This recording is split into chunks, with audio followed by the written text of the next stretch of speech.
Another day, another basketball stories na naman ang pagkukwentuhan natin. At ngayon nga ay pag-uusapan natin ang balitang may tsansa na nga na pong talunin ng San Antonio Spurs ang OKC Thunder at ang balitang kailangan na nga na pong palitan ni Mike Malone si Coach JJ Redick sa Los Angeles Lakers.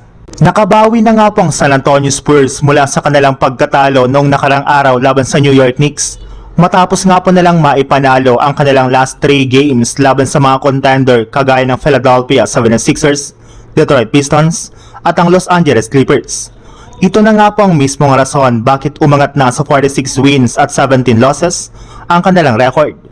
Pero kahit man nga po sunod-sunod na ang kanilang panalo at isang beses pa lang silang natalo sa kanilang last 10 games ay hindi para naman nga po nila nauungusan ang number 1 seed na OKC Thunder.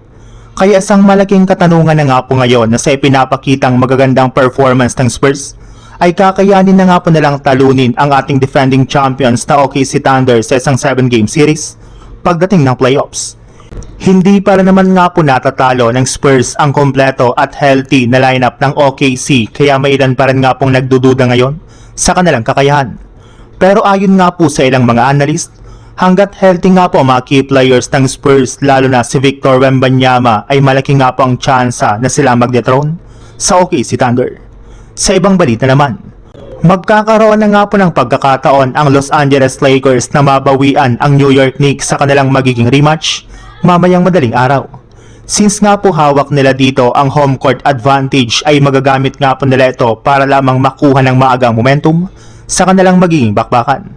At bago po man nga po mag-umpisa ang kanilang laro, ay inanunsyo na nga po na nakalista na dito bilang questionable ang kanilang mga players na sina Maxi Kleber at LeBron James na nagtamo pa lang ng injury noong nakarang araw.